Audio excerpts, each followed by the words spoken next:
Olympic तक का सफर सोमवार से शुक्रवार शाम 7:30 बजे, पुनः प्रसारण सुबह 9:30 बजे डीडी नेशनल पर।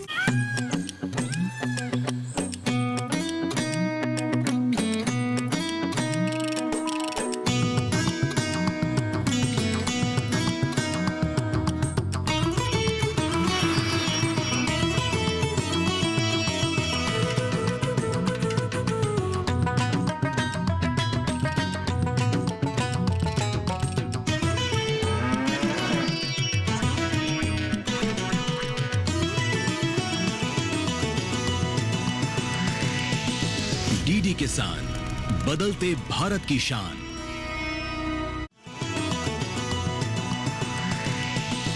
डीडी किसान, बदलते भारत की शान।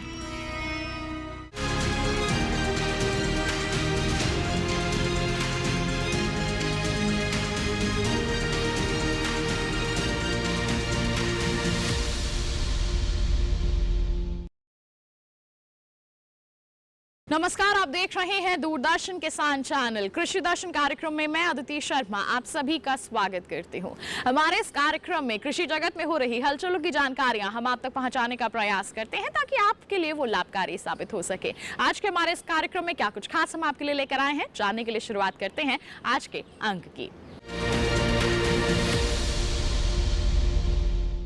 आइए सबसे पहले नजर डालते हैं क्या कुछ खास है सीधा मंत्रालय से।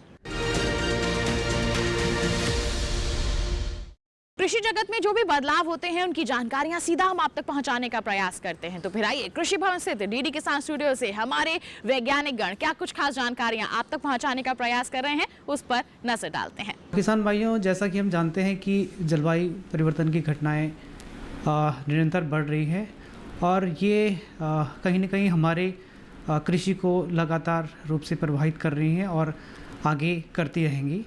ऐसी स्थिति में हमें जलवायु परिवर्तन के प्रभावों को कम करने के उद्देश्य से जो एकीकृत फसल प्रणाली है वो काफ़ी सहायक सिद्ध हो सकती है। इसके अंतर्गत किसान के पास जो उपलब्ध संसाधन है, जैसे कि कृषि है, बागवानी है, पशुपालन है, मत्स्य पालन है, इस तरीके जो सारी एक्टिविटीज़ है, वर्मी कंपोस्ट है, तो इस तरीके की एक्टिविटीज़ को एक साथ करके ताकि एक जो घटक है उसके जो उत्पाद हैं वो दूसरे में उपयोग हो जाएं और हमारे जो रिस्क है वो कम हो जाता है और जो जलवायु परिवर्तन के प्रभाव हैं उससे इनसे बचा जा सकता है यदि हम इस प्रणाली को अपनाते हैं। तो इस प्रणाली को प्रोत्साहन देने के लिए भारत सरकार ने वर्ष 2014-15 में रेनफेड एरिया डेवलपमेंट प्रोग्राम प्रारंभ किया था और ये वर्तमान में राष्ट्रीय कृषि विकास योजना के अंतर्गत संचालित है।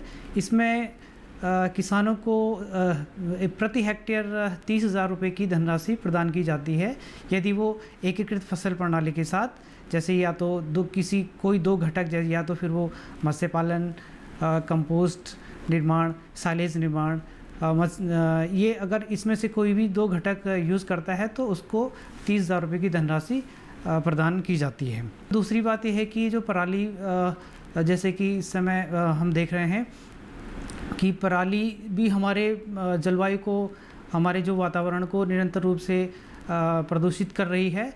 तो किसान भाइयों से मेरा ये अनुरोध रहेगा कि हम पराली को प्रबंधन करके इसको जलाने से बचा सकते हैं। जैसे कि इसमें हम अगर पराली को मल्चिंग के रूप में यूज कर सकते हैं, इसकी कंपोस्टिंग करके खाद बना सकते हैं और मत्स्य पालन के रूप में यूज़ कर सकते हैं और अपनी मृदा सुधार में इसका यूज़ कर सकते हैं। तो अगर हम इस पराली को अपने इन तरीक़ों से मैनेज करते हैं, प्रबंध करते हैं, तो फिर जलाने से हमें जलाना नहीं पड़ेगा और हमारे जहाँ एक तरफ हमारे मृदा स्वास्थ्य में सुधार होगा, जहाँ हमें अतिरिक्त आय प्राप्त होगी, वहीं हमारे पर्यावरण को भी प्रदूषण कम करने में सहायक सिद्ध होगा।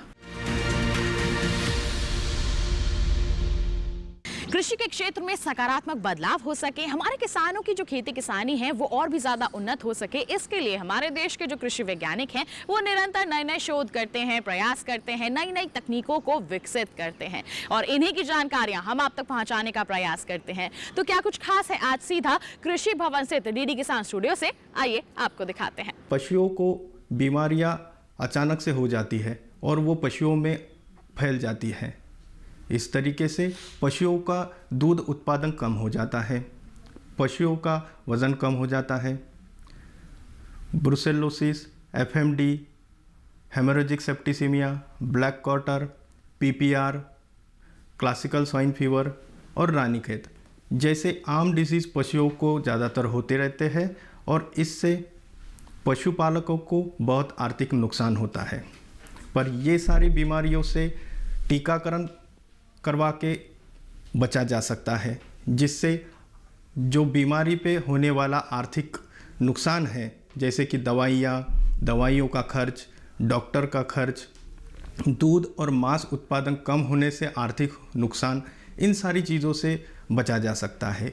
इसीलिए टीकाकरण समय पे करना एक महत्वपूर्ण चीज़ है।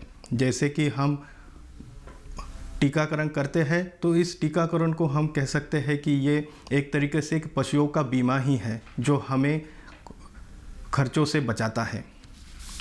गुणवत्तापूर्वक पोषण आहार भी एक महत्वपूर्ण चीज़ है।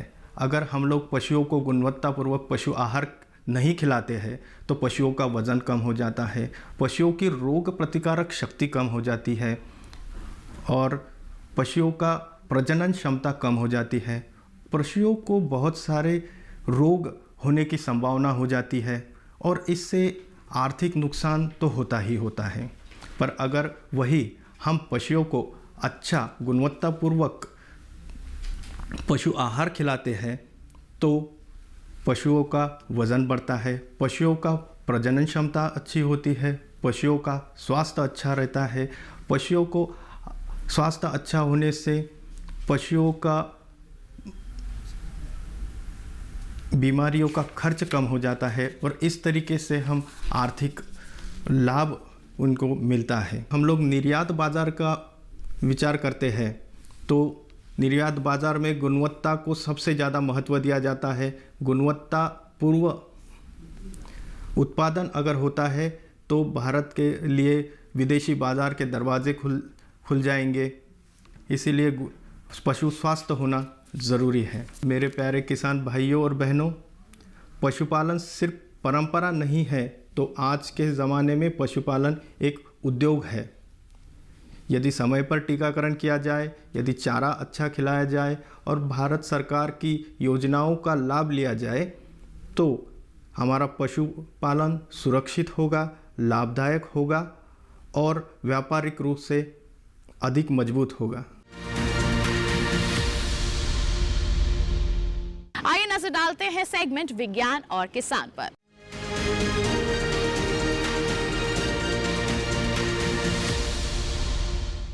किसान भाइयों बहनों, खेती और जल एक दूसरे के पूरक है। अगर हम सुनियोजित तरीके से जल का उपयोग करते हैं खेती में तो इससे हमें कई तरह के लाभ मिल सकते हैं और सरकार भी इसी दिशा में कई प्रयास कर रही है। सूक्ष्म सिंचाई पद्धतियों को लेकर आई है, हमारे किसान भी इसे अपना रहे हैं, लाभान्वित हो रहे हैं। आइए इन्हीं पद्धतियों के बारे में आपको जानकारी देते हैं सेगमेंट विज्ञान और किसान के माध्यम से।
महत्व है खेती के लिए। तो इसके लिए जो प्रचलित पद्धति है सिंचन की, तो उसमें क्या होता है कि प्रचलित में सरफेस फ्लडिंग है या रिजेस एंड फरो है, बॉर्डर है या बेसिन है, तो उसमें पानी का ज़्यादा इस्तेमाल हो जाता है। पानी का ज़्यादा इस्तेमाल होने से वो पानी एक समान रूप से खेत में डिस्ट्रीब्यूट नहीं होता, एक समान रूप से पिक को या क्रॉप को उपलब्ध नहीं होता, और उसकी वजह से क्या होता है कि हमें जो क्रॉप का उत्पादन होता है, प्रोडक्शन होता है, वो एक समान नहीं मिलता, एक जैसे गुणवत्ता का नहीं मिलता, उसका यील्ड भी अच्छा नहीं मिलता, और हमें फिर वीड की ग्रोथ होती है, फिर लेबर की कॉस्ट ज़्यादा लगती है, सिंचाई का टाइम ज़्यादा लगता है, पंप की एचपी भी ज़्यादा लगती है। तो उसका उपाय है कि हमें आधुनिक सिंचन पद्धतियों का उपयोग करना चाहिए। तो ये आधुनिक सिंचन पद्धति जो है, तो उसमें करीबन ड्रिप इरिगेशन है, माइक्रो स्प्रिंकलर है, माइक्रो जेट है, लैंडस्केप इरिगेशन है, ओवरहेड स्प्रिंकलर्स है, देन रेनगन है, और कुछ हद तक हम जब क्लाइमेट कंट्रोल का में ग्रीन हाउस में यूज़ करते हैं तो वहाँ एंटीलिक फॉगर्स भी हमें यूज़ करना पड़ता है। हमारे यूनिवर्सिटी ने फुले इरिगेशन शेड्यूलर ये ऐप विकसित किया है, मोबाइल में ये फ्रीली अवेलेबल है, आप किसान बंधु इसको डाउनलोड कर सकते हैं, और ये ऐप के जरिए हमें क्रॉप इवापोट्रांसपिरेशन कितना है, और वो डिपेंडिंग ऑन दैट क्रॉप इवापोट्रांसपिरेशन, जो कि हमारा maximum temperature, minimum temperature, maximum humidity, minimum humidity, wind speed and sunshine hours के ऊपर डिपेंड होता है। तो हमारा किसान बंधुओं को हमारा उनका संच कितना टाइम चालू रखना है, ये मैसेज हर रोज़ मोबाइल पे आ जाता है। हमारे महाराष्ट्र और हमारा महात्मा फुले कृषि विद्यापीठ के कार्यक्षेत्र के 10 जिले में अभी मोर देन 10,000 फार्मर्स ये फुले इरिगेशन शेड्यूलर ऐप यूज़ कर सकते हैं, यूज़ कर रहे हैं, और उससे ज़्यादा और किसी फार्मर को अगर इसकी ज़्यादा जानकारी चाहिए तो हम यहाँ इस इरिगेशन पार्क हमने जो बनाया है, यहाँ फार्मर हमारे किसान बंधु आ सकते हैं, ये सब सिस्टम देख सकते हैं, और इसी माध्यम से हम किसान बंधुओं को, सभी किसान बंधुओं को अनुरोध कर रहे हैं कि आधुनिक सिंचन पद्धतियों का इस्तेमाल करके आप खत, न्यूट्रिएंट्स और पानी पेड़ को जो लगता है और क्रॉप को जो लगता है सही मात्रा में, सही जगह पे, सही टाइम पे, सही ड्यूरेशन पे दे, ताकि उनका इनकम, उनका क्रॉप प्रोडक्शन अच्छा हो, अच्छी क्वालिटी का हो, ज़्यादा हो, और किसान बंधुओं को हम अच्छी आमदनी मीन्स अच्छा नफ़ा, अच्छा प्रॉफिट मिल सके। सूक्ष्म सिंचाई प्रणाली प्रेशर के सिद्धांत पर काम करती है। प्रेशर के लिए इनमें पंप लगे होते हैं। सूक्ष्म सिंचाई प्रणाली में कई तरह के फिल्टरों की भी जरूरत होती है। इनका काम रेत, शैवाल और पत्ती वगैरह को साफ करके पानी से अलग करना है। फर्टिगेशन के सभी इक्विपमेंट हमने लगा रखे हैं। उसमें हमने वेंचुरी लगा रखी है जो बर्नौलीज के प्रिंसिपल पे चलती है, बहुत ही चीप है, वो 1,500 से 2,000 में आ जाती। फर्टिगेशन के सभी इक्विपमेंट हमने लगा रखे हैं। उसमें हमने वेंचुरी लगा रखी है जो बर्नौलीज के प्रिंसिपल पे चलती है, बहुत ही चीप है, वो 1,500 से 2,000 में आ जाती है। उसके बाद फर्टिलाइज़र इंजेक्शन पंप है जो मोस्टली यूरोपियन कंट्रीज़ में यूज़ होता है, बहुत एक्यूरेट फर्टिगेशन उससे हम कर सकते हैं, वो हमने लगाया है। उसके बाद डोजिंग पंप हमने लगाया है।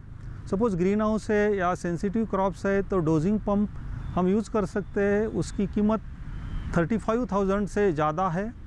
तो फिल्ट्रेशन में भी सभी जो फिल्ट्रेशन के इक्विपमेंट है वो कंपलसरी नहीं है।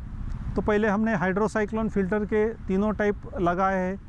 तो पहला हाइड्रोसाइक्लोन फ़िल्टर जब भी पानी में मिट्टी के ज़्यादा बड़े बड़े हेवी पार्टिकल्स आ जाते हैं तो उनको सेपरेट करने के लिए हमें हाइड्रोसाइक्लोन फ़िल्टर लगता है। उसके बाद हमने सैंड फ़िल्टर लगाया है। सैंड फ़िल्टर मीन्स वालू की गाड़नी उसको बोलते हैं। तो जहाँ पानी का सोर्स ओपन वेल है या फार्म पॉन्ड है कि जिसमें शैवाल आने की संभावना है या ऑर्गेनिक मैटर पेड़ के पत्ते मिल जाने की संभावना होती है, तो वो दूर करने के लिए सैंड फिल्टर लगता है। जो स्क्रीन फिल्टर है उसकी जो स्क्रीन है तो 120 मेश है, उसकी जो होल्स है उनकी साइज़ 120 मेश है, लेकिन ये स्क्रीन फिल्टर कंपलसरी है। तो जो फिज़िकल पार्टिकल्स सेपरेट करने के लिए स्क्रीन फिल्टर लगता है। लैटरल वाइंडर सिंपल सा इक्विपमेंट है, वो करीबन 2000 में मिलता है मार्केट में। हम वर्कशॉप में तैयार भी कर सकते हैं, तो वहाँ से हम उसका यूज़ करके लैटरल की गड्डी बना के हम ऊपर टांग सकते हैं एक बाम्बू को या कोई वुडन पिलर को, ताकि रैट्स या कोई एनिमल उनको ख़राब ना करे। महात्मा फुले कृषि विद्यापीठ में किसान इस प्रणाली को देखने के लिए आते हैं। जिन किसानों को प्रणाली पसंद आती है वो अपने खेतों में इसे लगवा भी लेते हैं। यहाँ नौजवानों और छात्र छात्राओं को भी आने की अनुमति है। इन युवाओं को पानी के महत्व और उसे बचाने के तरीकों के बारे में जानकारी दी जाती है।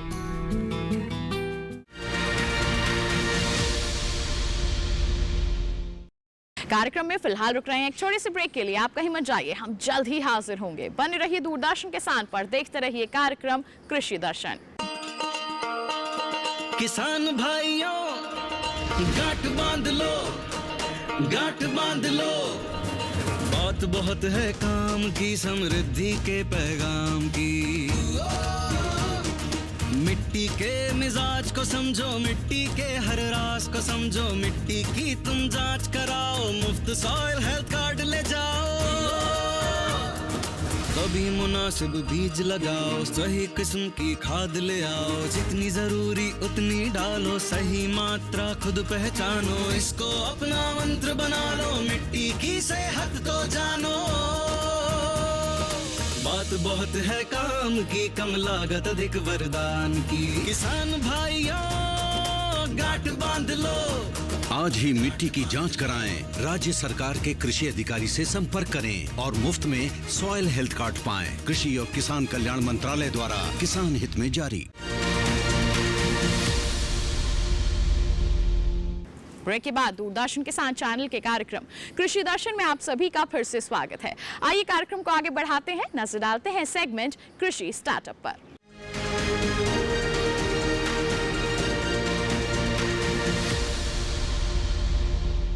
हमारे सेगमेंट में हम आपको उन किसानों से मिलवाते हैं जो कामयाबी की दास्तान लिख चुके हैं, जी हां, सफलता की ऊंचाइयों को छू चुके हैं और अन्य किसानों को प्रेरित कर रहे हैं आगे बढ़ने के लिए। तो कौन है आज के हमारे सफल किसान? जानकारी के लिए रुख करते हैं कृषि स्टार्टअप सेगमेंट का।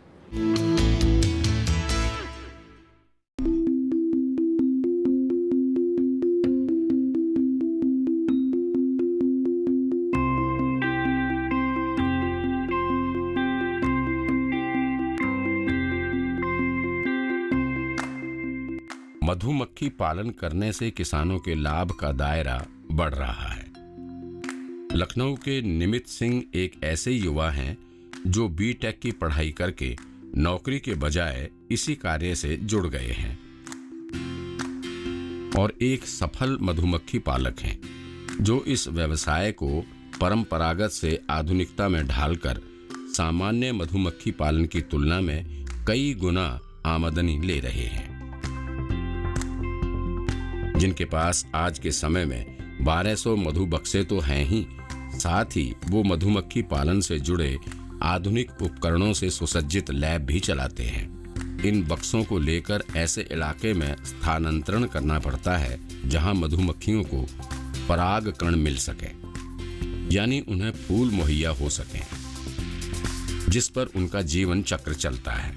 साथ ही कम मात्रा में सही शहद भी प्राप्त होता रहता है।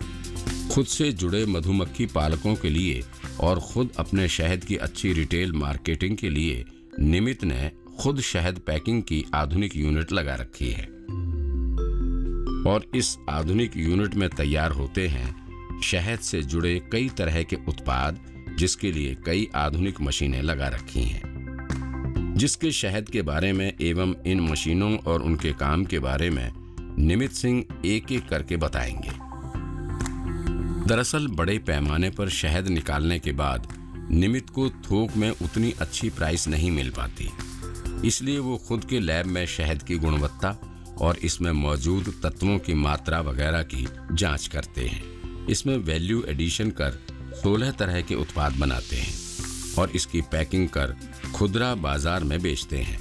वो बताते हैं कि एक मधु बक्से से उन्हें लगभग 10,000 की कमाई हो जाती है। मैं जो मोम निकलता है उसका उत्पाद बनाता हूँ, जो पराग निकलता है उसको बेचता हूँ, परपुलिस निकलता है उसको बेचता हूँ, शहद को खुद में बाजार में बेचता हूँ। तो जो मेरी मार्जिन है, प्रॉफिट मार्जिन एक तरह से कह लीजिए 4 टाइम बढ़ जाती है। निमित अपने 1200 बक्सों से साल भर में लगभग 12 लाख की कमाई करते हैं। इसमें शहद के अलावा मोम और रॉयल जेली जैसे बाय प्रोडक्ट भी शामिल है। मोम जो हमारा निकलता है उससे बनाते हैं हम मोमबत्ती। मोमबत्ती से हम के बाद जो मोम बचता है उससे हम साबुन बना लेते हैं। फिर मोम से हम क्रीम बनाते हैं। तो ये 3 उत्पाद हमारे केवल मोम के हो गए। उसके बाद हमारा दूसरा बाय प्रोडक्ट निकलता है पोलन। पोलन को हमारे पास ड्रायर है हमारे लेबोरेटरी में, तो ड्रायर में हम पोलन को सुखा के उसका मॉइस्चर कंटेंट कम करके उसको बाज़ार में हाईली रिच प्रोटीन डाइट की तरह हम उसको बेच सकते हैं। इस आधुनिक लैब में पहले ड्रम में शहद को स्टोर किया जाता है, फिर सीमित मात्रा की पैकिंग के लिए मशीन है। वैसे ड्रम से सीधे भी बोतल भरी जा सकती है। फिर डब्बों की कैंपिंग के लिए स्क्रू पंच मशीन की मदद लेते हैं। इससे पहले फील्ड से आए शहद में मौजूद तत्वों की मात्रा स्पेक्ट्रोफोटोमीटर से पता कर सैंपलिंग करते हैं। साथ ही पीएच मीटर से ये भी तय किया जाता है कि शहद किस फसल या फूल का है। छोटी छोटी मशीनें लाइक स्पेक्ट्रोफोटोमीटर, रेफ्रेक्टोमीटर मैं खुद अपने रख लिया और मैं उस पर खुद ही टेस्टिंग करने लगा। निमित सिंह मधुमक्खी पालन से कैसे अधिक से अधिक आमदनी ली जाए, इसके लिए वो इसके नए नए उत्पाद बनाने पर जोर देते हैं। आजकल बड़े बड़े होटलों में कॉम्ब हनी का प्रचलन बढ़ा है। कॉम्ब हनी को खाते समय ऐसा फील होता है जैसे च्युइंगम खा रहे हैं, जो हमारे दांतों का भी ख्याल रखता है। कॉम्ब हनी एक तरह से देखा जाए तो जो हमारा छत्ता होता है मधुमक्खी द्वारा बनाया हुआ, उसमें पूर्णतः मधुमक्खी पूरा शहद भरती है और भरने के बाद जब उस पर पूर्णतः एक मोम की परत जम जाती है तो उससे हम कॉम्ब हनी बोलते हैं। अब उसको हमें एक शेप देना होता है, या तो पूरा फ्रेम दें, फुल फ्रेम बोलें या हाफ फ्रेम बोलें, या तो हम एक छोटा सा बॉक्स आता है उसको भी लगा सकते हैं। ये निकलने के बाद जब हम बक्से में शहद तैयार हो जाता है, उसको हम मशीन द्वारा शहद निकालते नहीं हैं। हम क्या करते हैं, इसको एज इट इज़ बाहर निकाल लेते हैं और इसको फ्रिज में लगा देते हैं। फ्रिज में लगाने के बाद इसका डिमांड ज़्यादातर होटल से होते हैं, होटल्स में डिमांड होते हैं, ज़्यादातर इसके पार्टीज में डिमांड होती है इसकी। इसे लाइक च्युइंगम हम खा सकते हैं इसमें, क्योंकि पूरा शहद जमा होता है और हमें इसे कट करना है और सीधे हमें इसे च्युइंग करके दांतों से च्युइंग करके हमें इसे खाना है। निमित सिंह जैसे प्रगतिशील मधुमक्खी पालक जो वक्त के साथ अपने व्यवसाय को ढालने में माहिर हैं, जो जानते हैं कि व्यवसाय में मुनाफा बढ़ाने के लिए कैसे आधुनिक तकनीक का इस्तेमाल करना चाहिए, वो एक मिसाल हैं वैसे युवाओं के लिए जो किसी व्यवसाय में हाथ लगाने से पहले उसके लाभ के दायरे को सीमित समझने लगते हैं। इसी के साथ कार्यक्रम में रुक रहे हैं एक और छोटे से ब्रेक के लिए। आप कहीं मत जाइए, हम जल्द ही हाजिर होंगे। बने रहिए दूरदर्शन के साथ पर, देखते रहिए कार्यक्रम कृषि दर्शन।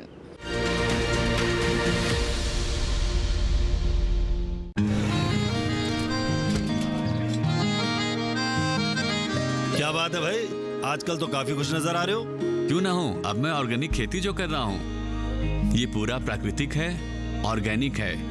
इसमें हमारे खेत, हमारी फसल और हमारी जेब सब फायदे में होते हैं और इसमें लागत भी कम है। जी हाँ, आप भी ऑर्गेनिक खाद का प्रयोग करें, अपनी फसल और मिट्टी को तंदुरुस्त बनाएं और आपकी आमदनी में इजाफा करें। अधिक जानकारी के लिए किसान call centre toll free number 1800-180-1551 पर कॉल करें और लॉग ऑन करें kisan.gov.in और farmer.gov.in। कृषि और किसान कल्याण मंत्रालय द्वारा किसान हित में जारी।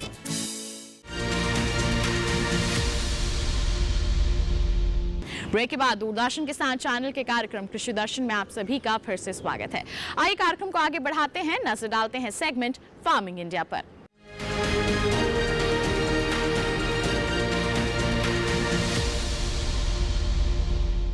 आज हम बात करने वाले हैं ई-नाम एप्लीकेशन के बारे में। एक छोटी सी मोबाइल एप्लीकेशन है लेकिन काम बहुत बड़ा करती है। जी हाँ, इसके तहत आपको बता दें देश भर की 1500 से भी ज्यादा मंडियां लिस्टेड हैं और इनकी जानकारी आप अपनी मोबाइल फोन के माध्यम से जान सकते हैं। बस छोटी सी प्रक्रिया के माध्यम से आपको इसके तहत पंजीकरण करवाना होता है। तो क्या है ई-नाम, किस तरह से आपके लिए लाभकारी साबित हो सकती है, जानकारी के लिए रुख करते हैं फार्मिंग इंडिया सेगमेंट का।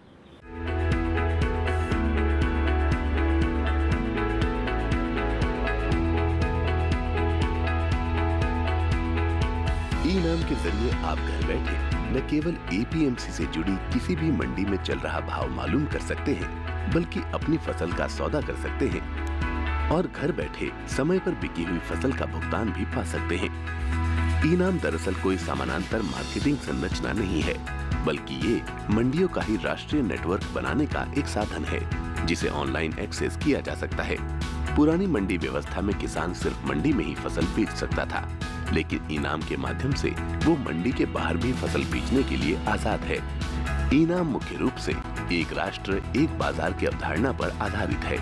इसे कृषि और किसान कल्याण मंत्रालय के जरिए एक निवेश के साथ बनाया गया है और इसके लिए विकसित सॉफ्टवेयर सभी मंडियों के लिए उपलब्ध है।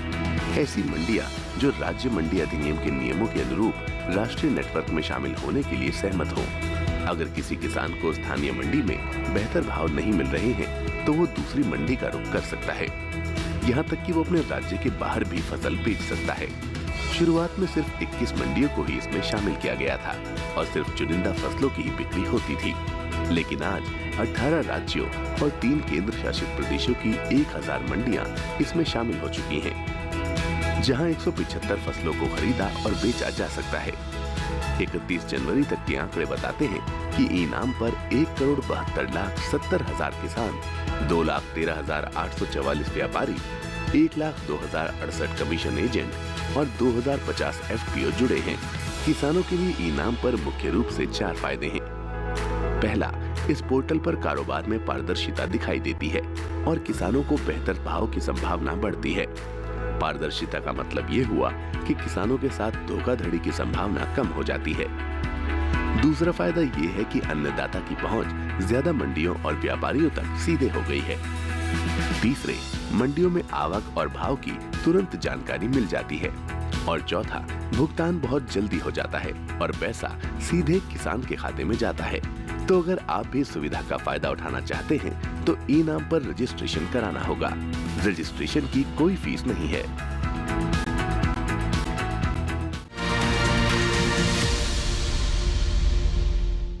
तो ये था हमारा आज का कार्यक्रम कृषि दर्शन। उम्मीद करते हैं आज के कार्यक्रम में दी गई जानकारियां आपके लिए लाभकारी साबित हुई होंगी। बता दें आपको कार्यक्रम के लिए कोई सवाल है, सुझाव है आपके मन में, हम तक जरूर पहुंचाइए। ईमेल कीजिए हमें krishidarshan@gmail.com, ईमेल आईडी है हमारी। आप हमें पत्र लिखिए, पता है हमारा कृषि दर्शन, कमरा number 59A, CPC Doordarshan, Khelgaon, नई दिल्ली 110049। साथ ही आपको बता दें, दोबारा देखना चाहते हैं आप हमारा ये कार्यक्रम तो टीवी स्क्रीन पर दिखाए जा रहे QR कोड को स्कैन कीजिए, सीधा पहुंच जाएंगे हमारे YouTube चैनल पर।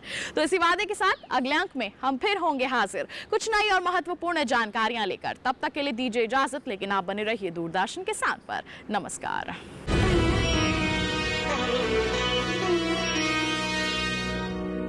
डीडी किसान ने कर ली है तैयारी, यहां मिलेगी पशुपालन की हर एक जानकारी, घर आंगन से लेकर व्यवसायिक फार्म तक, मुर्गी पालन से लेकर रेगिस्तान के जहाज तक। बीमारियों से पशुपालक बिल्कुल ना हो परेशान, विशेषज्ञ करेंगे आपकी समस्या का समाधान। देखिए अपना पशु चिकित्सक हर रविवार शाम 6:30 बजे दूरदर्शन किसान पर।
किसान, बदलते भारत की शान।